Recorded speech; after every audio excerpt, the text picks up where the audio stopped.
Saúde a amada igreja com a graça e a paz do Senhor Jesus. Você que nos visita, você é muito bem-vindo. Sinta-se à vontade, esta é a casa do Senhor. Jesus ama você, Ele quer te salvar. Então se entregue a Ele. Noite de celebração, noite de adoração. Nós vamos falar das coisas do Senhor agora, por isso eu peço que você abra sua Bíblia no livro de Atos dos Apóstolos, capítulo 2. Nós vamos nos focar no final deste texto, lá a partir do verso 41, 42. E enquanto você abre, você vai refletindo nisso que nós vamos conversando.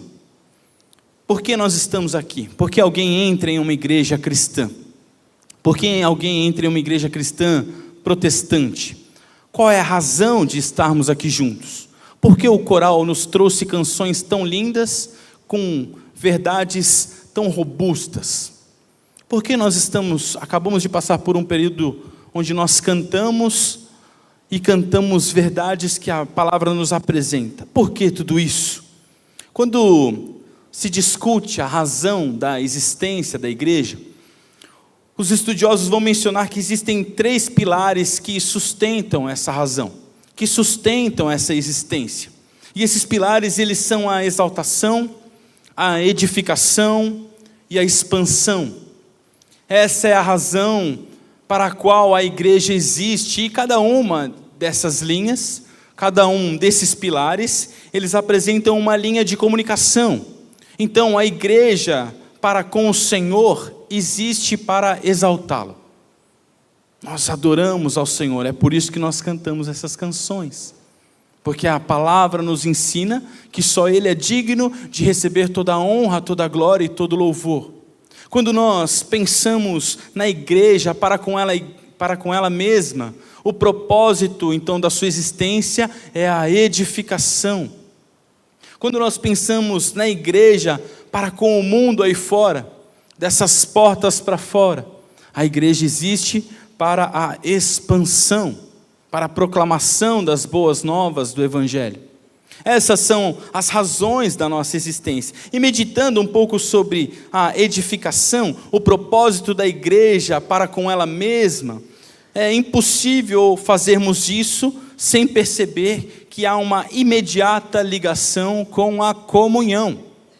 Ontem tivemos o piquenique das famílias, né? Se você não foi, então, como o presbítero Valdir disse pela manhã, se programe para ir no próximo. É muito importante estar lá. Não só porque os nossos mestres churrasqueiros trabalham muito bem, mas porque nós precisamos nos conhecer, nós precisamos estar juntos, nós precisamos saber os nomes uns dos outros, onde a gente mora, o que a gente gosta de fazer. Somos irmãos na fé, não é assim que nós dizemos? Então nós precisamos buscar conhecer mais uns aos outros. Quando nós olhamos para o dicionário, nós vamos perceber que a palavra comunhão, ela traz um sentido de sintonia de sentimentos, de modo de pensar, sintonia no seu modo de pensar, sintonia no agir ou no sentir. Mas um significado que o dicionário nos traz é identificação.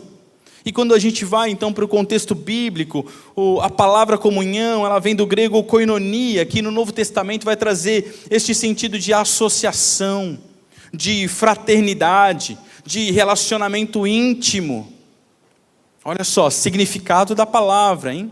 Relacionamento íntimo, generosidade, participação, partilha.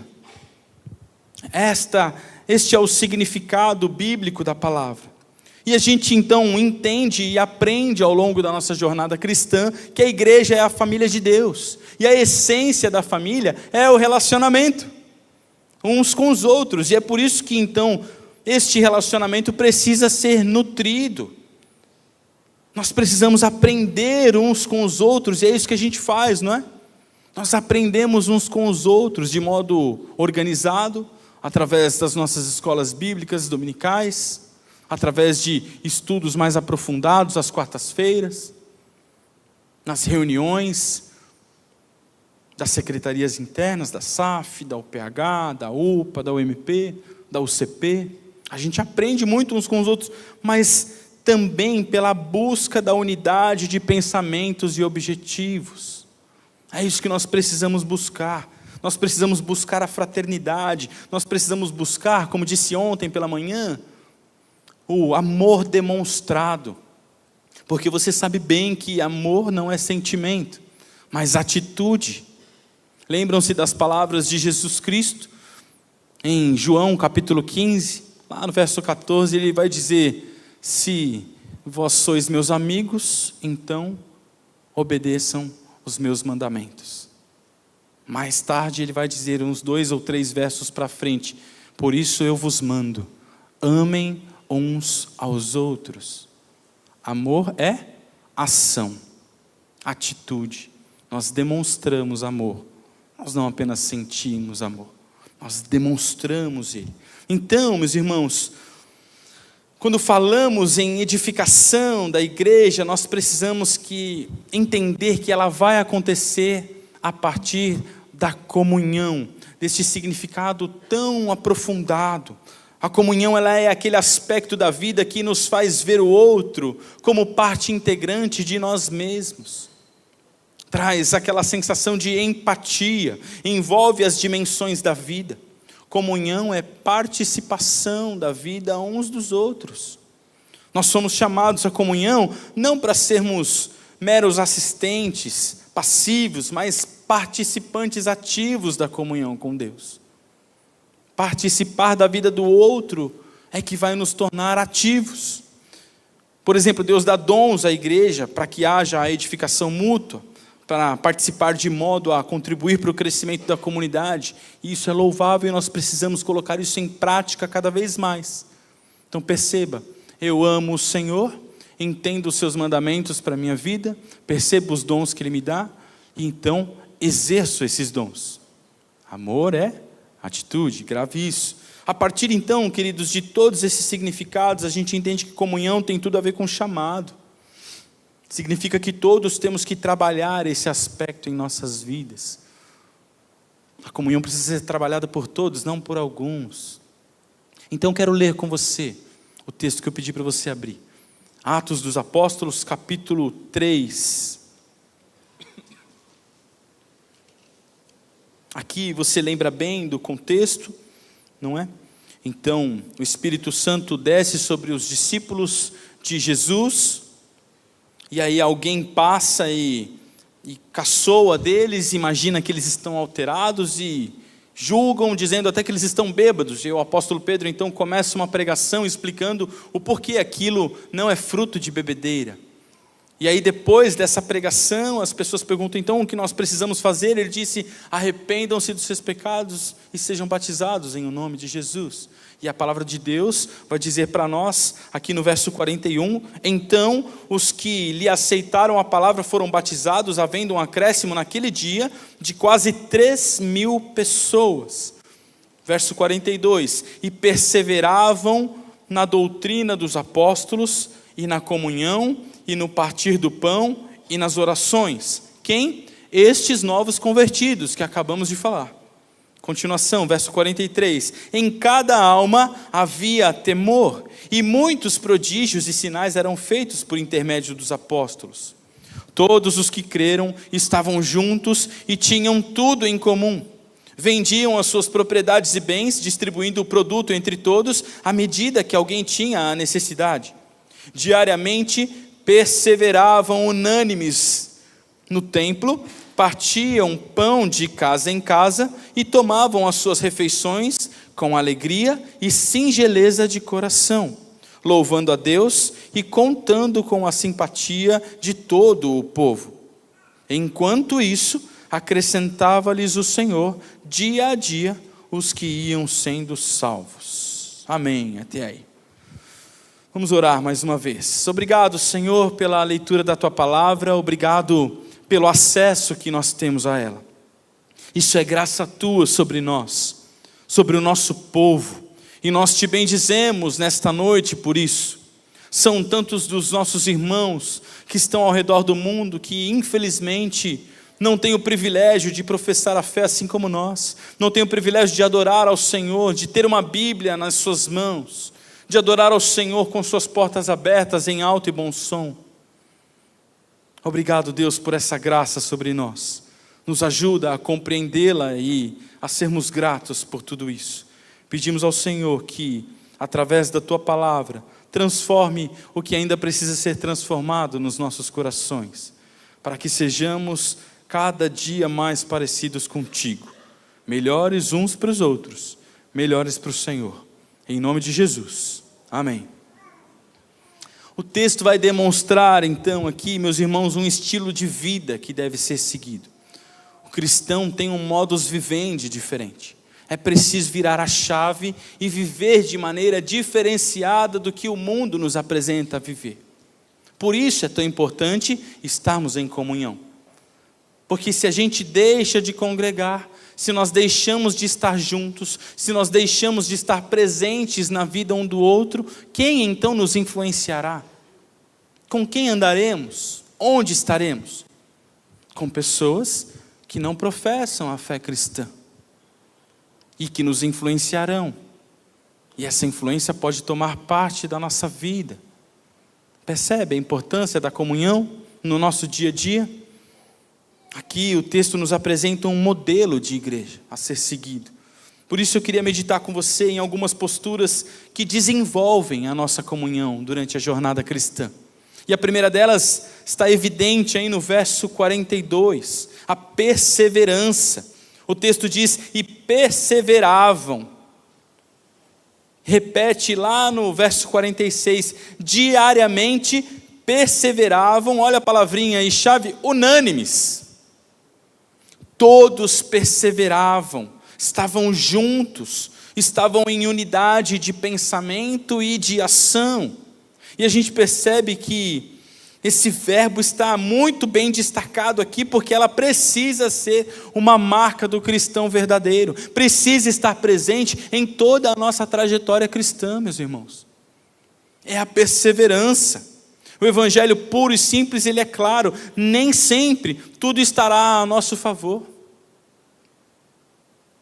Nem vou arriscar dizer que quase nunca, né? Ou grande parte das vezes não está a nosso favor. As coisas vão acontecendo nas nossas vidas, mas nós cremos num Deus que é soberano sobre as nossas vidas, num Deus que tem o melhor para nós. A palavra de Deus lá em Romanos capítulo 8 vai dizer que Ele tem o melhor para aqueles que o amam e que buscam a sua justiça. A vontade do Senhor, em outro texto de Romanos também, é boa, ela é perfeita e ela é o quê? Agradável. Percebe? Deus tem uma vontade sobre as nossas vidas. Ele é o Senhor que nos abençoa e que nos conduz. Ele tem o melhor reservado para nós, para a sua vida e para a minha vida também. É uma promessa de que sempre estará conosco. Lembram do final do texto de João? No mundo vocês terão aflições, mas tende bom ânimo, porque eu venci o mundo. Eu venci o mundo. E quando Ele nos dá uma missão, ir por todo mundo, proclamar as boas novas do Evangelho, lembra disso? Lá no final do texto de Mateus, capítulo 18, eis que estou convosco até a consumação dos séculos. O Senhor não nos abandona, meus irmãos. E é por isso que nós precisamos perseverar. Porque se eu creio num Deus que promete que não me abandona, então que medo eu tenho? Ou por que eu não persevero? Ou que luta é essa que eu estou enfrentando que Deus não pode vencer? O Senhor está contigo e você precisa perseverar nele. Influenciados pelos ideais pós-modernistas, muitos têm buscado a Deus com um objetivo distorcido. Muitos têm buscado a Deus entendendo a teologia triunfalista, não é? E que essa teologia deve fazer parte das nossas vidas. Uma teologia que só diz que a gente pode vir para Jesus, que Ele vai nos dar carro do ano e casa na praia, não é? Não é assim. Este, como já dissemos outrora, este é o gênio da lâmpada, que está presente nas histórias infantis. O Deus que nós cremos tem uma vontade que é muito melhor do que a nossa. muito superior do que a nossa, e que nos abençoa muito mais do que a gente imagina, muito mais. Por isso, nós precisamos combater esse tipo de falso ensino. Deus nos ensina que isso vai de encontro com tudo que Ele prega. Aqueles irmãos que haviam acabado de se converter e que agora participavam da comunidade cristã, eles eram persistentes porque a centralidade das suas vidas estava em Jesus Cristo. Onde está o nosso coração? É uma pergunta que nós precisamos nos fazer diariamente, em cada tomada de decisão, em cada momento que a gente fica chateado com as circunstâncias. Aonde está o nosso coração? Aqueles irmãos perseveravam unânimes, porque a centralidade das suas vidas estavam em Jesus. Tinham acabado de descobrir o tesouro que é Cristo. E às vezes a gente entra no automático da nossa vida, né? A gente vai entrando no automático e a gente vai se esquecendo do quão incrível é servir ao Senhor, do quão incrível é viver para o Senhor, do quanto Ele nos ama, do quanto Ele nos chamou, nos escolheu, nos trouxe a vida para cumprir através de nós a sua missão. Motivo de adorarmos a Ele para todos sempre, meus irmãos. Eles perseveravam no ensino dos apóstolos, e isso incluía tudo o que o próprio Jesus ensinava, sobretudo o Evangelho, que se centrava na sua morte, sepultamento e ressurreição. Era um ensino incomparável, porque vinha da parte de Deus e porque estava revestido da autoridade outorgada dos apóstolos. Perseveravam no ensino, perseveravam na comunhão, neste convívio coletivo que estamos falando nessa noite, na comunhão dos crentes, na adoração, uma tarefa difícil, estarmos juntos o tempo todo e em adoração o tempo todo. Eles perseveravam no partir do pão, não só nas refeições, mas na ceia do Senhor, que também está subentendida aqui. Participaremos da mesa do Senhor logo mais. Perseveravam nas orações, não somente em particular, mas em público. E essa importância da oração não é ressaltada só nesse texto. Passeando aí pelo livro de Atos, você vai perceber que ela é destacada em todo o texto do livro de Atos. Meus irmãos, para que a gente possa desenvolver a comunhão, não basta perseverança, mas é preciso ter temor, que é este sentimento de profundo respeito, de obediência. A palavra do Senhor vai nos dizer, lá no capítulo 9 de Provérbios, que o temor do Senhor é o princípio da sabedoria, e que o conhecimento do santo é entendimento. O cristão, ele precisa ter temor ao Senhor, para que as ações do seu dia a dia cumpram a vontade de Deus.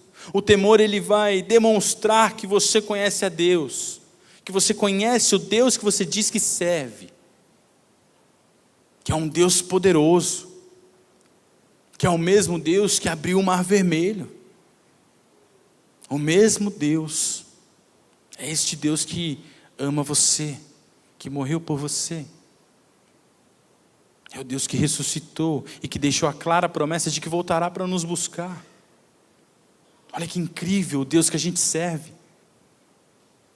Por isso nós precisamos ter temor, um sentimento de profundo respeito, obediência. É isso que o temor vai nos conduzir. O temor vai demonstrar não só que a gente conhece a Deus, mas que a gente o ama. Vai nos conduzir à obediência dele. O relativismo, meus irmãos, tem consumido a mente das pessoas deste século. Basta você acessar a internet e você vai entender bem do que eu estou falando. Tudo depende, né? Tudo é relativo, baseado no conceito que cada pessoa cria, porque as nossas próprias opiniões parecem ter muito valor hoje em dia. E o relativismo tem feito com que as pessoas deste século acreditem em mentiras por toda a sua vida. Sofismas, uma mentira que é repetida o tempo todo e ela se torna verdade na vida daquela pessoa. Conceitos distorcidos sobre quem Deus é e sobre qual é a sua vontade para nós. Alguns podem pensar que Deus é tão grande Você já deve ter ouvido isso no trabalho. Está lá em cima no céu, Ele é muito poderoso, e Ele não se preocupa com uma pequena ação que eu cometa, que não afeta ninguém. Deus está muito longe, não vai se preocupar com eu parar o meu carro numa vaga que não é para mim. Eu parar numa vaga de deficiente físico. Deus não vai se preocupar com isso. Isso não é pecado. Deus não vai me castigar. Ele tem muito mais com o que se preocupar. Outros já vão para uma outra linha, pensando que Deus é um velho, muito bravo, né, mal-humorado, que está sentado lá no trono, que adora castigar e mandar nos seres humanos e mandar as pessoas para o inferno. Olha que visão simplista, folclórica de quem Deus é, não é? Então, se Deus é assim, Deus também é o quê? Mal. Deus é mal. Outros vão pensar que, poxa, Deus é muito meu amigo. Deus é meu parça. A opa aí, ó. Deus é meu parça. E porque Ele é meu parça, então o meu relacionamento com Ele é muito da hora. É tão firmeza que eu não preciso fazer parte de uma organização limitada e cheia de dogmas criada por homens, como a igreja. Eu vivo a minha religiosidade de uma outra maneira. Quase citam o Nirvana, né? Pensam dessa maneira. Conceitos o quê? Distorcidos. Mentiras que são repetidas e que se tornam verdade na vida dessas pessoas. Nós não podemos viver desse jeito, meus irmãos. Nós precisamos ter temor ao Senhor. O temor ao Senhor fará com que você conheça ainda mais do Senhor e te alertará contra o pecado. Deus age através das vidas que têm temor ao Senhor. Precisamos buscar este temor. Por fim, queridos, a fé é mais uma dessas posturas que desenvolve a comunhão na jornada cristã. O texto vai dizer aí no verso 43, em cada alma, não diz que em alguns daquela igreja, mas que em cada alma havia temor, e que muitos prodígios e sinais eram feitos por intermédio dos apóstolos. Verso 44, todos os que creram estavam juntos e tinham tudo em comum. Olha só, eles creram, e a sua crença então os fez batalhar por um mesmo modo de pensar e de agir.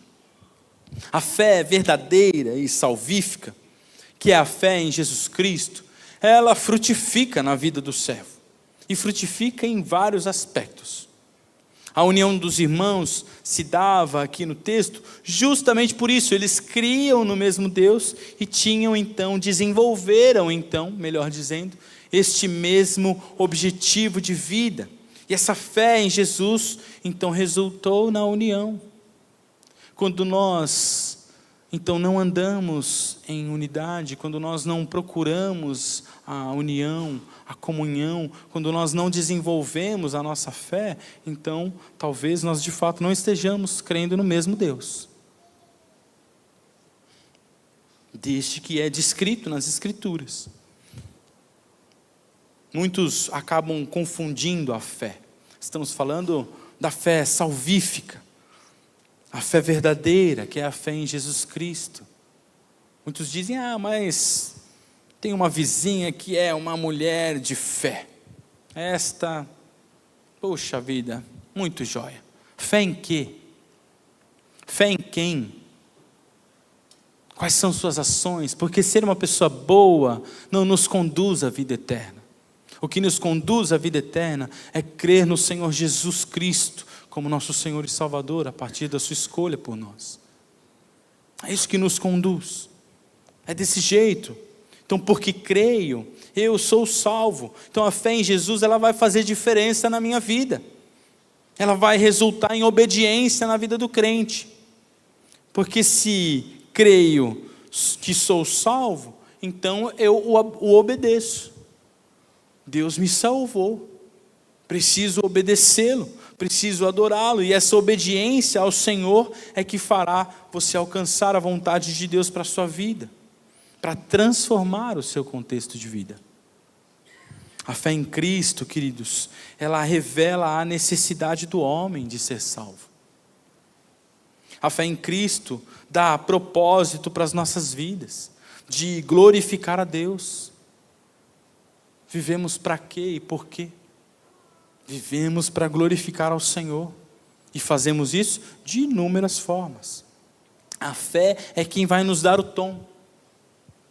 O pluralismo religioso do nosso tempo vai mostrar que muitos, de fato, depositam a sua fé em uma série de coisas, mas só a fé em Jesus Cristo é que salva o pecador e traz resultados palpáveis para a sua vida, principalmente no que diz respeito à vida, a verdadeira vida, que é a vida vindoura. A perseverança, o temor e a fé foram tão presentes na vida daqueles cristãos, meus irmãos, que eles formaram uma igreja primitiva forte o suficiente para encarar todas as dificuldades que eles ainda vivenciariam. Nunca o evangelho cresceu tanto quanto nos 300 primeiros anos da igreja. Alcançou o mundo inteiro. E começou como? Com alguns discípulos que seguiram Jesus, que entenderam quem era Jesus e continuaram a proclamar a Jesus. Da mesma maneira que aqueles irmãos tiveram a perseverança, o temor e a fé marcados nas suas vidas, nós precisamos adotar essas mesmas posturas. Nós precisamos praticar essas posturas nas nossas vidas. E isso certamente vai nos aproximar muito mais de Deus e muito mais uns dos outros. E isso vai resultar então no cumprimento da missão de Deus para a sua vida, para a sua igreja, que é vivermos em comunhão. Que seja assim. Deus abençoe a sua palavra. Que Deus abençoe a sua vida. Que Deus abençoe a sua família, em nome de Jesus.